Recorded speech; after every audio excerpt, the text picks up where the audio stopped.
Le sondage, vous posez les bonnes questions. Je crois que ça y est, il est déjà en ligne. Voilà. Donc, pour rappel, hein, utilisez bien, c'est le 3e onglet, donc sondage. Et voilà, il vous suffit de répondre. Donc,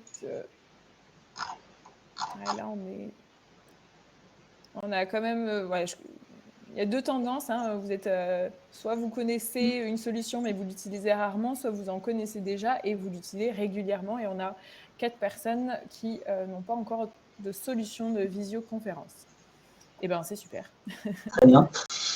Tout le monde a déjà répondu, c'est parce que je ne vois pas le résultat. Donc, Ah, tu vois pas le résultat? Ah, il faut que tu répondes, en fait, c'est pour ah, ça. d'accord. Ouais, il faut que tu Oui, répondes toi aussi pour voir les je crois que résultats. je connais une solution. Très bien, super. Parfait. Eh bien, si tout le monde a répondu, je vais enchaîner. Donc, effectivement, c'est un outil qui n'est pas très connu, voire pas connu du tout, en fait, qui s'appelle Jitsi. Alors, pourquoi le titre, c'est meet.jit.si? Parce que c'est l'adresse web, en fait, hein, tout bêtement, de la solution. Alors, pourquoi j'ai choisi de vous présenter cet outil-là parmi d'autres? D'abord parce qu'il est libre. Il fait partie du monde du logiciel open source. C'est-à-dire que le code est public. Si vous êtes développeur et que vous voulez vous amuser à le modifier, vous pouvez récupérer les sources. Il n'y a pas de propriété intellectuelle sur le code. Alors ça vous fait une belle jambe.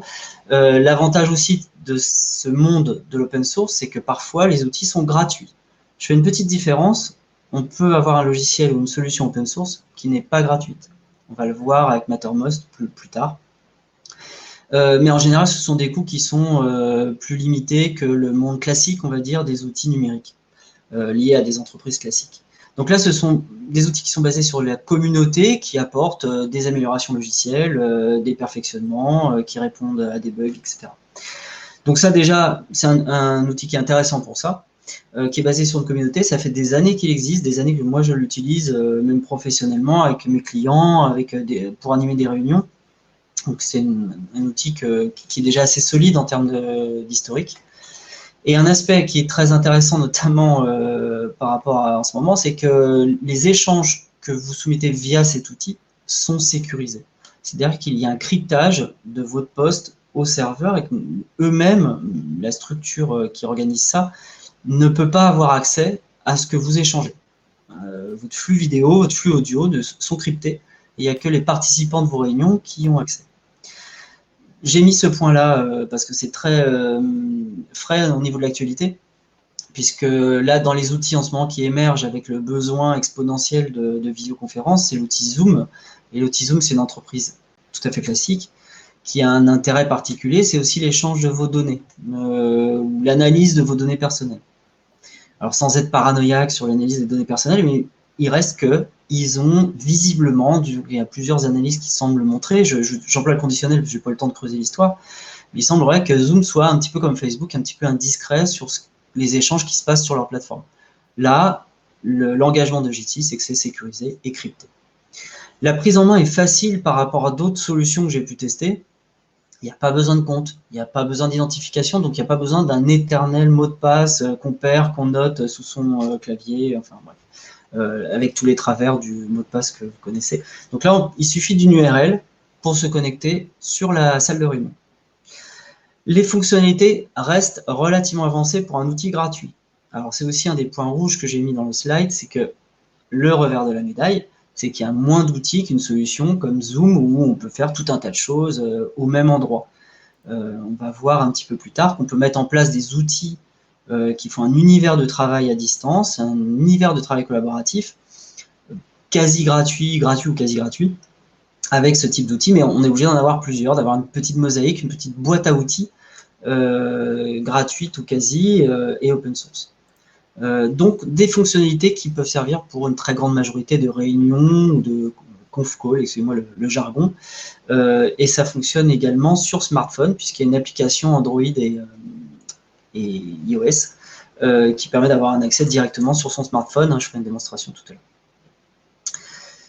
l'heure. Alors, l'autre point, la petite réserve qu'on pourrait avoir sur ce type d'outil, c'est qu'en étant gratuit, derrière, les infrastructures ne sont forcément pas de la taille des outils payants. En gros, les serveurs sont moins gros, moins puissants, puisque c'est basé sur les communautés et que leurs revenus sont très limités. En gros, pour gérer 10 flux vidéo, il n'y a normalement pas trop de soucis. On verra tout à l'heure que ça dépend de beaucoup d'autres choses. Mais jusqu'à 10 flux vidéo, ça marche assez facilement. Il n'y a plus de limite. Jusqu'à récemment, il est limité à 12 personnes. Il n'y a plus de limite technique. On peut être 40 sur une réunion, mais si on commence à être 40 sur du flux vidéo, sur une solution gratuite, ça va être forcément un peu compliqué. Juste un petit aparté. Le plus gros problème des visioconférences, c'est la connexion, c'est la bande passante. Alors j'espère que je ne vais pas être trop technique, et si j'emploie du jargon, dites-le dans le chat et Samantha me le dira immédiatement. N'hésite pas à me couper, Samantha, si ça devient incompréhensible. La bande passante, en gros, c'est la largeur du tuyau dans lequel passent les données. La visioconférence, c'est très gourmand en bande passante parce que ça envoie de la vidéo. Suivant le format de votre caméra, la qualité de votre caméra, vous envoyez peut-être un flux HD très gourmand, plus l'audio, mais l'audio, ça ne consomme pas trop. Donc, ça peut être très gourmand. Très souvent, le problème vient de la connexion des participants, plutôt que de l'outil. Mais l'expérience vécue par les participants fait qu'on a tendance à accuser l'outil plutôt que sa bande passante à soi. C'est logique, c'est normal, c'est une réflexion assez classique. On verra tout à l'heure comment limiter ce genre de problème et d'aléas pendant les visios. Je vais vous montrer là, je vais vous partager mon écran. Hop. Partage l'écran et c'est celui-là. Un outil qui vous permet, j'espère que vous le voyez, qui va vous permettre de mesurer la bande passante. Alors ça peut être communiqué aux participants avant, ça s'appelle NetSpeed. NetSpeed.one. Si vous faites NetSpeed sur Google, vous le trouverez tout de suite. Je vais vous le mettre dans le chat. NetSpeed.one. Voilà. Là, vous avez un gros bouton à l'entrée du site, si je réactive, qui va vous proposer de mesurer la bande passante. Voilà, un gros bouton Go, vous ne pouvez pas le rater. Et en direct, il va simuler en fait des échanges de flux pour voir un peu comment est votre bande passante. Et là, vous allez me dire, une fois que j'ai ça, j'en fais quoi? Alors, je vous mets un autre lien qui va vous permettre de savoir à peu près de quoi vous avez besoin pour faire de la visio. De quelle largeur de tuyau ensemble. Voilà, avec ces deux liens, normalement, vous pouvez déjà assurer une bonne partie de tous les aléas techniques.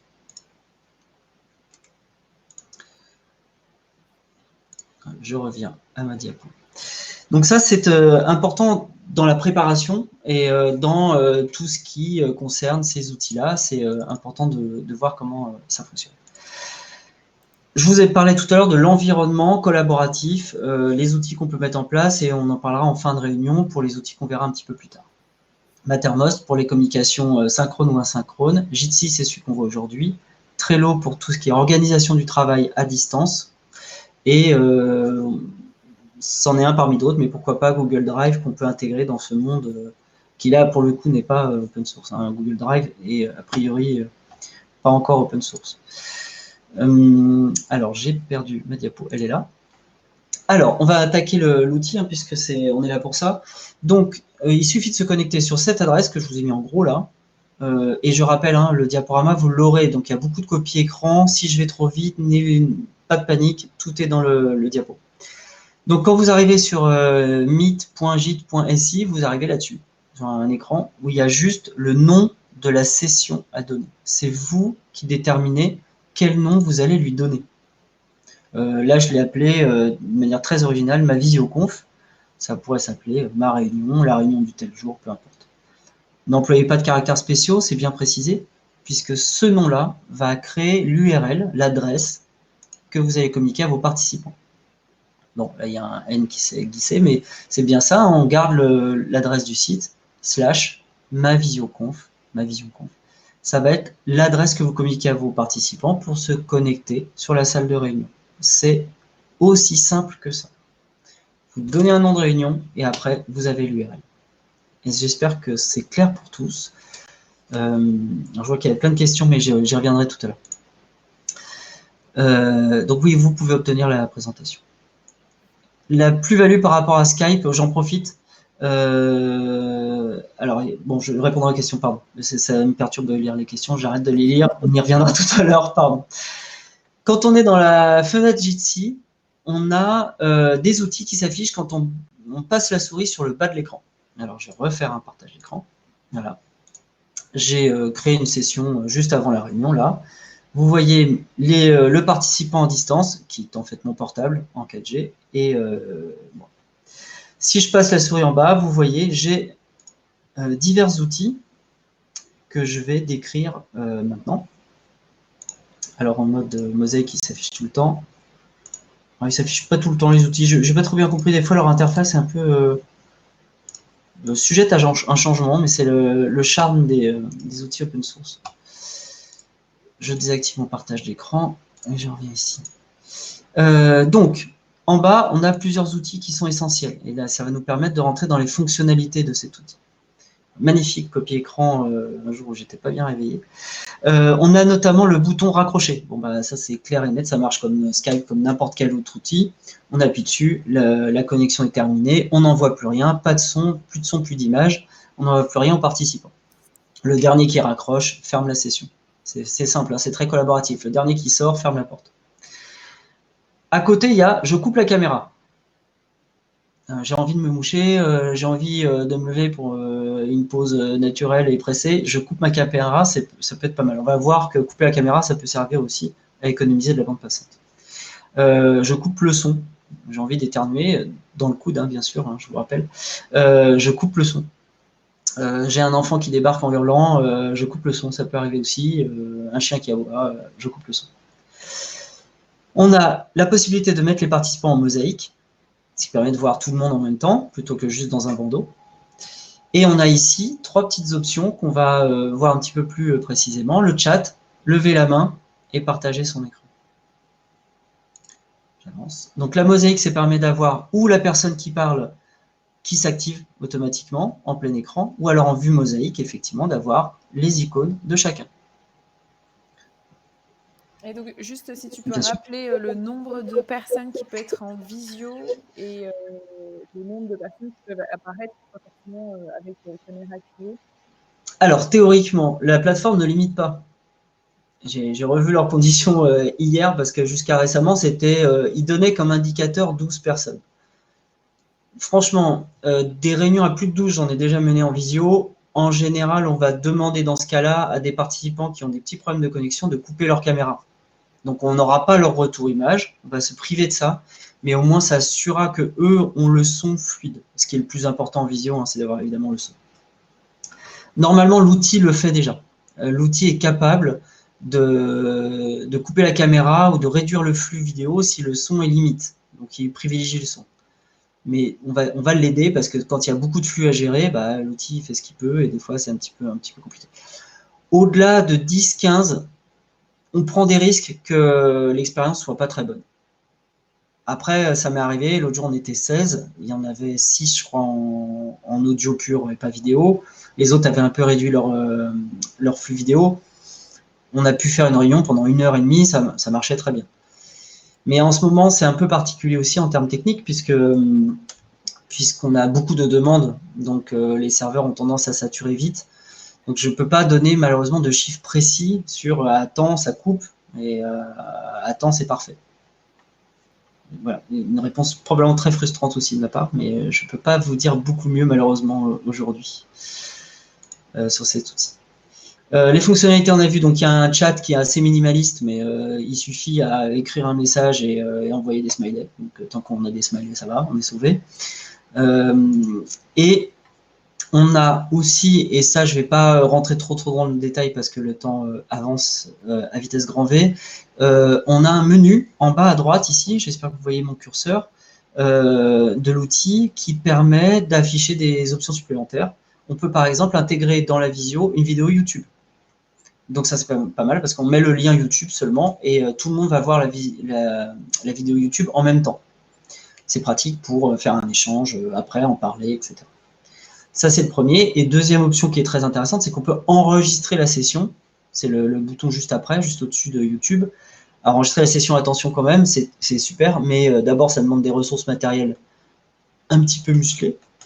Et secondo, il faut l'autorisation des personnes pour les enregistrer quand même. C'est le minimum, et si possible une autorisation écrite. Alors je sais que c'est un peu lourd, mais le RGPD est passé par là quand même. On peut afficher plein écran et on peut, on le verra tout à l'heure, ajuster la qualité vidéo, ce qui est important en cas de problème. Est-ce qu'on peut transmettre rapidement des fichiers? À ma connaissance, c'est pas un outil qui est fait pour ça. Vaut mieux avoir à côté une plateforme collaborative comme Trello, un Drive, et c'est pour ça que c'est compatible avec les outils que je vous ai montrés tout à l'heure et qu'on verra plus tard.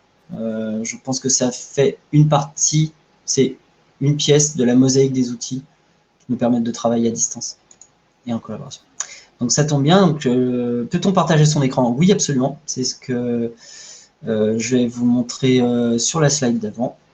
On a effectivement une option qui est, pardon, je reviens un petit peu, qui est ici, en bas à gauche, partager son écran. Donc on peut effectivement partager son écran sans aucun problème.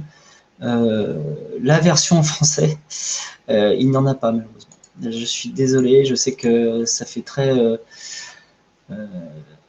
franglish, mais il n'y a pas de version en français. Après, on peut passer l'interface en français dans le menu, mais on est obligé de se connecter sur la plateforme anglaise. Alors, je vais vous montrer comment on passe en français.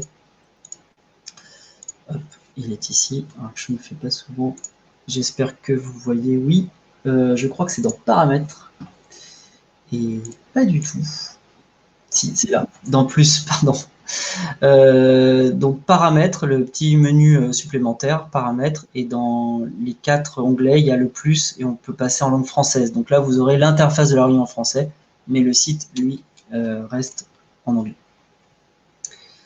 Quelles sont les autres questions? Peut-on partager son écran? Donc j'ai répondu oui. Français, oui pour la salle. On peut transmettre rapidement les fichiers, j'ai dit. Limité à combien sans flux vidéo? Encore une fois, a priori, pas de limite, si ce n'est l'infrastructure, et ça, moi, j'ai pas les infos. Pourquoi la vision actuelle n'a pas été proposée sur Jitsi? Parce que la vision actuelle utilise un produit qui est payant, qui s'appelle Livestorm, et qui permet beaucoup plus de choses en termes de gestion. Notamment là, nous sommes 43 connectés en même temps. Sur Jitsi, ça aurait été probablement compliqué de gérer 43 personnes. C'est pour ça que Jitsi est sans doute beaucoup plus adapté pour les petites réunions et les moyennes réunions jusqu'à 10, 15, peut-être même 20 à la rigueur, si on pousse un peu les murs. Et puis, est-ce que sur Jitsi, il y a un petit écho, est-ce qu'on a une possibilité de rejoindre une réunion sur inscription ou c'est un lien, on clique dessus et… On peut intégrer un mot de passe si on veut protéger quand même, parce qu'on pourrait deviner l'URL, ou bon, peu importe, mais pour des raisons de sécurité, on peut intégrer un mot de passe effectivement. C'est toujours dans le même menu. Je vais repartager mon écran, ça sera mieux. Hop. J'espère que vous le voyez. Il arrive, il est là.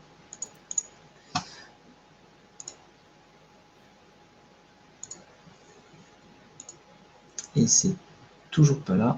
Excusez-moi, je suis plus.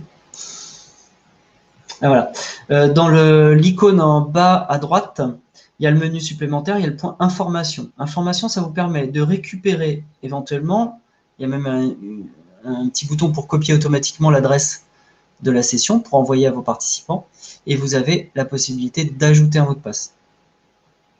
J'en profite puisque j'y suis. On me demande où est l'onglet paramètres. Ce sont les 3 petits points en bas à droite.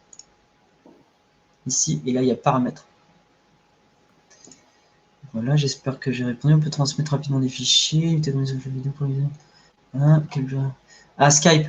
Alors, la première plus-value à titre personnel, c'est que c'est de l'open source, donc c'est pas Microsoft. Et Skype a plus de 4. Moi, j'ai eu que des mauvaises expériences. Alors, c'est peut-être très biaisé parce que statistiquement, c'est basé sur une personne, moi. Mais je pense que Skype n'est pas fait pour ça. Skype fonctionne très bien à 2-3 personnes. 2-3 personnes, je fais souvent des meetings Skype parce que mes clients ont Skype et je n'ai pas à leur dire j'ai un autre outil, machin. Ils ont Skype, on utilise Skype, c'est super. Mais au-delà de 3, l'expérience a toujours été pénible pour moi. La présentation, oui. Combien de personnes en direct? Il y en a 44. Ouais. Et il y a une question, est-ce qu'on peut utiliser une même URL Oui, pour... oui, si elle n'a pas été réutilisée entre-temps.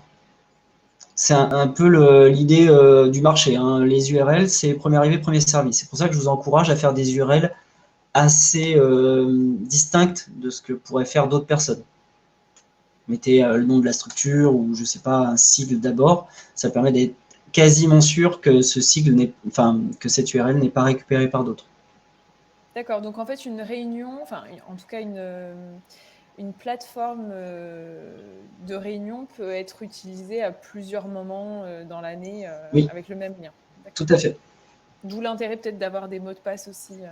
D'où l'intérêt d'avoir des mots de passe et d'où l'intérêt de ne pas mettre / réunion. C'est ça. Une petite chance que ce soit ça pris. Ou meeting. Ok, ça marche. Euh, On avance peut-être sur les bonnes d'accord, pratiques, puis on reviendra sur les questions pour essayer d'accord. d'être dans le timing. Oui, c'est vrai que ça file, ça file. Alors, les bonnes pratiques. Alors, organiser une visioconférence, c'est peut-être le slide le plus important de toute cette intervention. Une visioconférence, ça ne s'improvise pas et ça ne se gère pas comme une réunion physique. En visioconférence, on va avoir la chance de récupérer un petit peu de communication non verbale grâce à la vidéo, pour ceux qui peuvent afficher la vidéo. Mais on se coupe de tout un tas de trucs et ce qui permet beaucoup moins de liberté qu'en réunion physique. En réunion physique, si j'échange un mot avec mon voisin à voix basse, c'est pas très grave. En visio, ça peut être vite pénible d'avoir des gens qui chuchotent ou du brouhaha. Donc, quelques bonnes pratiques que je vous indique. 1. Désigner un animateur. Alors, l'animateur, c'est primordial à partir de 3. Pas à partir de 12, à partir de 3. Pourquoi? Parce que ça évite les interventions, la perte de temps. L'animateur, il a un rôle hyper important. C'est de recentrer les débats si ça part un petit peu en live. Tiens, en fait, toi, tu as fait quoi aujourd'hui? Quelle recette de cuisine? Voilà, ça peut partir.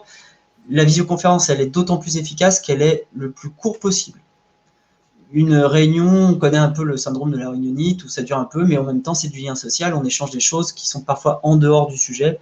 En visio, vite, ça va être pénible de suivre des images vidéo avec plusieurs mosaïques, plusieurs flux audio. Ça demande beaucoup de concentration, beaucoup plus qu'en réunion physique. Donc, plus on ressent les débats, plus on est efficace, mieux c'est. Donner la parole. Un animateur, il a ce rôle. C'est pas un juge, c'est pas quelqu'un qui tranche. Ça doit pas être ce rôle-là, mais par contre, il doit dire tiens, tu demandes la parole, prends-la. Pour éviter encore une fois les chassés-croisés de discussion, parce que sinon, très vite, c'est incompréhensible. Ça, c'est hyper important.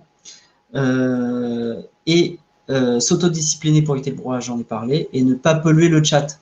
Parce que si le chat sert à envoyer des liens hyper importants, si en même temps, moi, je mets des blagues pendant ce temps-là avec des smileys, on va noyer les liens importants, ou alors on considère que le chat, c'est considéré justement pour éviter de faire des blagues à l'audio et on les fait à l'écrit. Pourquoi pas?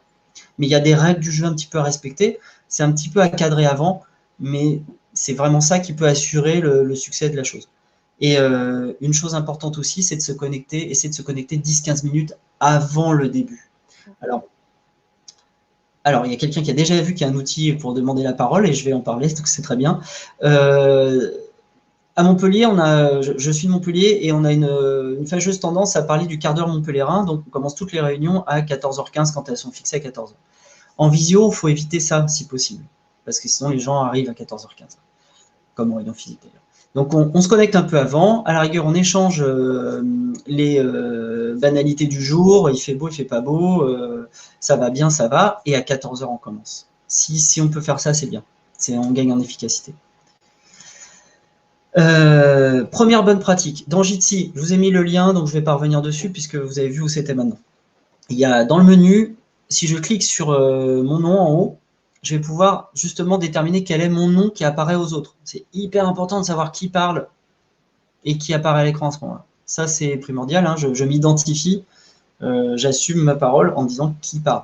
Donc ça, c'est un petit réglage à faire si vous n'êtes pas connecté sur Jitsi à ce moment-là, avec un nom d'utilisateur. Donc ça, c'est la première bonne pratique, s'identifier. Deuxième bonne pratique, quand on voit qu'on a une connexion qui rame, qui est compliquée, ou qu'il y a des gens qui ont du mal, on va diminuer notre qualité vidéo.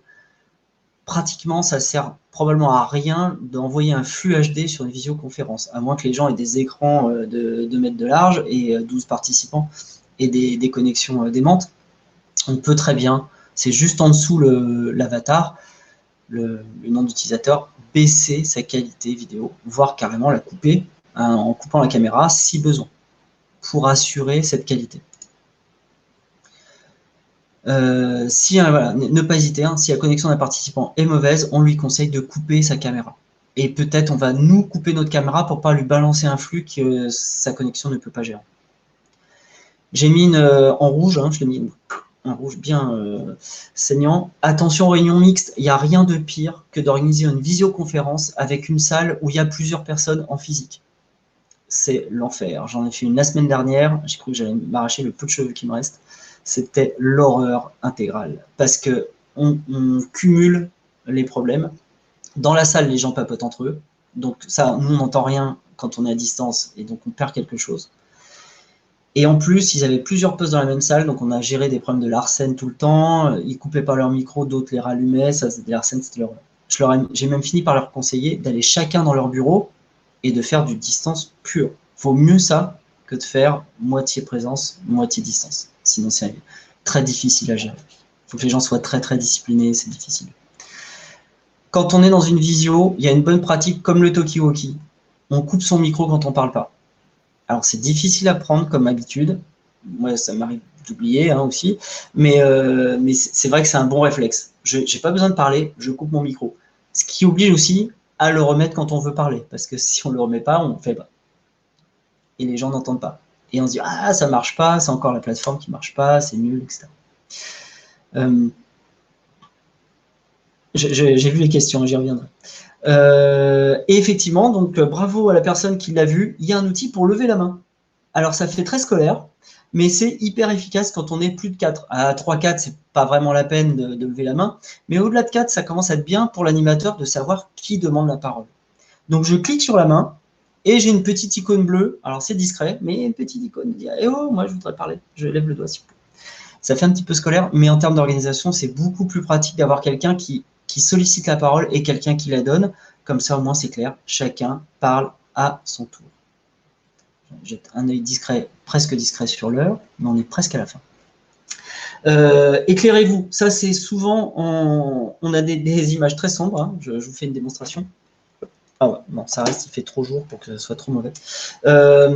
On néglige l'éclairage. Vaut mieux avoir un peu la lumière dans la tête, c'est tellement plus confortable pour les autres que d'avoir une image ultra sombre, on ne voit pas la personne, c'est très désagréable, ça pixelise, c'est moche. Voilà, et essayez de vous éclairer un peu. Le meilleur profil. Ça, c'est pas mal. Soignez l'arrière-plan. Alors, le mien n'est pas vraiment un exemple d'arrière-plan soigné pour une réunion pro, mais...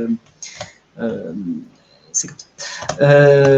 Et enfin, attention aux éléments perturbateurs si la réunion a lieu chez vous. Les enfants, les conjoints, les chats, les chiens, etc., etc. Ça peut faire des intervenants un peu inattendus. Oh, ça met du charme dans le truc. Mais c'est un peu maîtrisable. Alors, je vous ai fait 2 copies écran. À gauche, c'est le fameux entretien pro en caleçon. Ça marche très bien jusqu'au moment où vous devez vous lever et que vous avez oublié que vous étiez en caleçon. Et donc, les recruteurs ont un gros plan sur le caleçon. Ça, c'est moyen. Hein, ça arrive. Hein, ça arrive très, très, très fréquemment. Et ça, c'est une petite copie écran qu'on voit tourner sur les réseaux sociaux en ce moment de quelqu'un qui est en confinement, qui fait du télétravail, qui est bien habillé, bien pomponné, travail très sérieux. On parle de choses sérieuses et il y a le conjoint qui passe en slip derrière. Bon, bah ça, c'est vrai que ça met une petite touche d'humour, mais je pense que la personne était assez mal à l'aise. Moi, j'ai terminé. On va peut-être passer aux questions. Sondage après. Alors, les questions, j'en ai vu quelques-unes. Pour envoyer une invitation à une visio, cela se fait par mail et ou par numéro de portable. Absolument, on envoie l'URL en fait, c'est tout. Donc, on peut l'envoyer par n'importe quel moyen, messagerie instantanée, synchrone, asynchrone, par mail avant, comme vous voulez. Donner la parole, l'outil à la main. L'outil à la main, je vais lever la main, je l'ai fait. Comment on fait si on veut programmer une réunion toutes les semaines? Alors, donc on en a parlé un peu tout à l'heure, on fait une URL un peu complexe et on peut espérer que personne ne nous l'appliquera dans la semaine. Ou alors, on fait la même URL et à chaque fois, on met une variable avec une date, par exemple. Ça peut marcher. faut considérer que les salles de réunion sont virtuelles. Donc, à partir du moment où on la ferme, quelque part, on en ouvrira une autre. Elle reste pas ouverte. Quand il n'y a plus de participants, les serveurs n'utilisent pas de ressources. Quand je prends un haut-parleur en Bluetooth, est-ce que j'utilise beaucoup de bandes passantes en plus? C'est une bonne question. Pas beaucoup parce que c'est que de l'audio. Après, si ça dépend du mode audio qu'on envoie, si c'est du stéréo, si c'est du 5.1, etc. J'en sais rien. Mais non, a priori, Bluetooth par rapport à la vidéo, ça consomme très peu de. C'est vraiment la vidéo qui est le gros consommateur de bande passante. Quand je prends, il y a 2 questions. Est-ce qu'on peut mettre un arrière-plan? Non, l'arrière-plan c'est chez vous. Non, j'exagère. On peut flouter son arrière-plan, mais la fonctionnalité marche pas très bien. Dans Zoom, on peut se mettre des arrière-plans d'îles paradisiaques. C'est vrai, mais là, pour le coup, c'est un gadget que n'a pas. Enfin, gadget, ça dépend de votre arrière-plan. Des fois, on a vraiment envie de masquer, donc changer l'angle de la caméra. Je n'ai pas fait quelque chose, mais le floutage de l'arrière-plan marche pas très bien. C'est un peu un gadget. Une connexion en 4G peut-elle suffire? Oui. Alors, j'ai fait déjà de la visio à partir de mon téléphone en 4G. Et parfois, c'est meilleur que des mauvais ADSL ou des mauvais Wi-Fi. Donc, d'ailleurs, à choisir entre le Wi-Fi et une connexion en câble chez vous, sur la box directement, choisissez le câble. C'est beaucoup plus solide. Le Wi-Fi, pour peu qu'il y ait un mur en béton entre la box et votre poste, il peut y avoir des coupures. Et à choisir entre un Wi-Fi qui ne capte pas très bien ou une ADSL un peu bancale, la 4G, ça marche très bien. Et du coup, est-ce que Jitsi fonctionne aussi sur smartphone? Absolument. Il fonctionne très bien, oui. Je vais essayer de vous le montrer rapidement.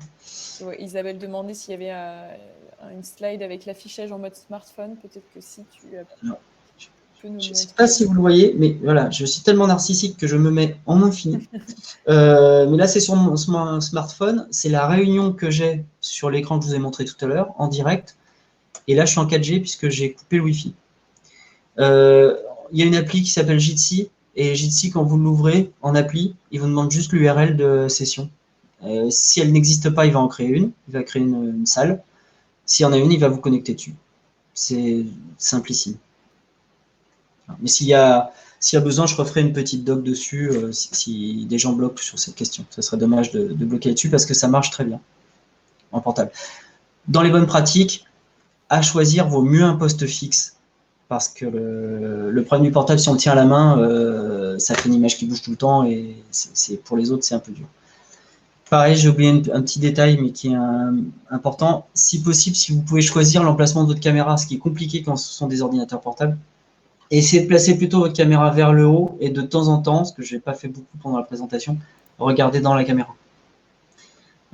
C'est plus agréable que d'avoir une caméra complètement, désolé, c'est mortel, en contre-plongée. Ah, c'est moi alors. Mais sur un portable, on ne peut pas faire grand-chose à moins de descendre son fauteuil à la limite du bureau, mais c'est un peu compliqué. Voilà, on fait ce qu'on peut. Avec ce qu'on a déjà, c'est déjà pas mal. J'ai pas d'autres questions a priori ou j'en ai raté? Non, je ne crois pas. Si vous avez des questions, c'est encore le temps et on est pas mal dans le. Est-ce que tous les ah si, il y a Marie-Pierre qui pose. Est-ce que tous les participants voient quelque part les noms des autres sur Jitsi?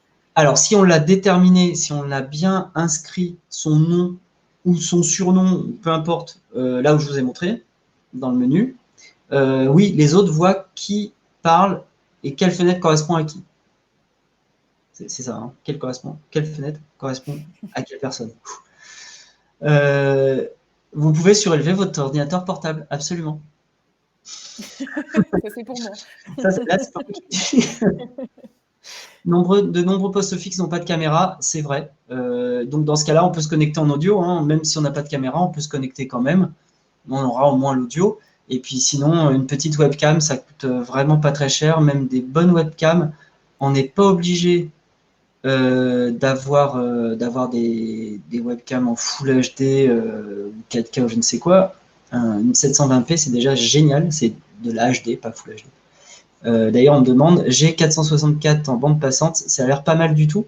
Je vous ai mis un petit lien dans le chat qui permet de voir un peu ce dont on a besoin comme connexion par rapport à la visio.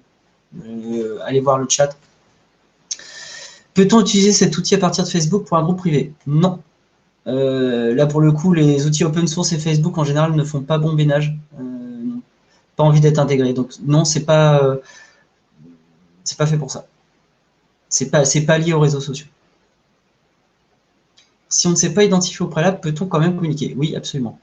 On va avoir des noms rigolos, mais on peut se... En général, on s'appelle Fellowgister. Jitster. Enfin, bref. Mais oui, il y a un surnom par défaut qui est intégré. On n'est pas obligé de mettre son nom. Mais c'est pas bonne pratique de ne pas mettre son nom. On peut balancer des trucs en anonyme, mais c'est un peu moche. Je crois qu'il n'y a pas d'autres questions cette fois. Non. Sur le chat, j'ai vu qu'Isabelle avait posé une fois qu'on a lancé le test de débit. À partir de quel chiffre peut-on dire que la connexion en vision sera bonne? Tu l'as peut-être... Eh bien, je le remets dans le chat, comme Ouais. ça, parce que moi-même, je ne suis pas tout à fait un ingénieur réseau quand même. Mm. Je vous ai mis le lien, ce qui permet d'avoir un peu de mesurer.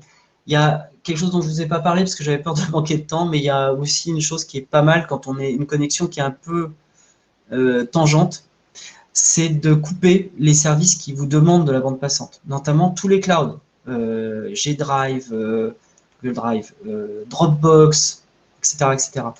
OneDrive, peu importe. Les services de musique en ligne, on le coupe parce qu'on se dit, de toute façon, je ne vais pas écouter de musique pendant ma visio. Coupez-le vraiment, c'est-à-dire fermez le service parce qu'ils échangent toujours des données et donc ils vous pompent toujours de la bande passante. Donc c'est toujours ça de gagner. Tout ce que vous pouvez. Pareil, Chrome est très gourmand en bande passante, donc fermez les onglets. Si vous pouvez garder qu'un seul onglet avec la visio, c'est très bien. C'est encore mieux. Après, des fois, vous avez peut-être besoin d'ouvrir un onglet pour partager votre écran, etc. Mais en termes de bonne pratique, plus on coupe les services qui pompent de la bande passante, mieux c'est. Plus la visio sera fluide. J'ai vu le lien, mais il ne donne pas de chiffres. Alors, c'est pas vrai. Là, je crois que mon détecteur de mauvaise foi vient de sonner, car j'en ai vu. Ou alors, c'est moi qui suis carrément à côté de la plaque. Pour le streaming haute définition, vous avez des chiffres, même après d'ailleurs, il me semble. Bon, d'accord, il n'y a pas énormément de chiffres. Je vous trouverai un lien, je vous le ferai passer si vous voulez. Il suffit de chercher sur Google de quelle bande passante j'ai besoin pour la visio. Et vous allez avoir des échelles de... C'est vrai que mon lien n'est pas dément, je le reconnais. On va peut-être proposer du coup le dernier sondage parce que je vois qu'on arrive à la fin. Oui, il est là. Alors, je vous envoie le nouveau sondage pour savoir, voilà, prendre un petit peu la température du coup, à l'issue de cet atelier, est-ce que vous avez changé de position par rapport à Jitsi? Est-ce que vous êtes convaincu et que vous allez le tester dès aujourd'hui ou qu'il y a des choses qui sont encore pas claires pour vous? Ou tout simplement que vous, à ce jour, ne voyez pas encore d'intérêt pour vous et pour votre structure d'utiliser Jitsi comme visioconférence. Ah bah super, je suis convaincue, je vais regarder tout de suite, c'est super. On est à 100%, il n'y a que moi qui ai répondu. Non, il y a 29 personnes qui ont répondu, donc ça Ah, c'est mais top. formidable. Bon, et bien super, et bien écoutez, si je regarde s'il n'y a pas d'autres questions de dernière minute. Et bien écoutez, non, je vois pas d'autres questions.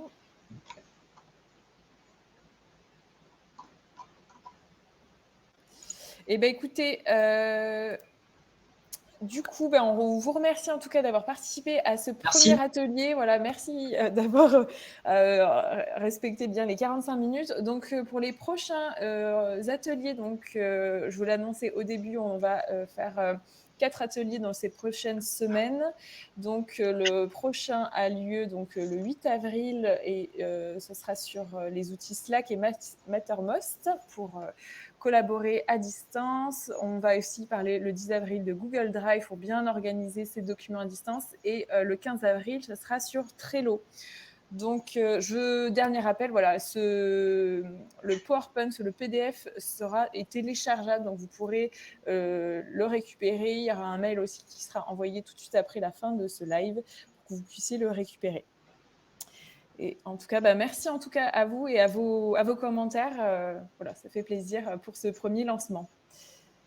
J'en profite juste 2 secondes parce qu'il y a une question qui est restée sans réponse.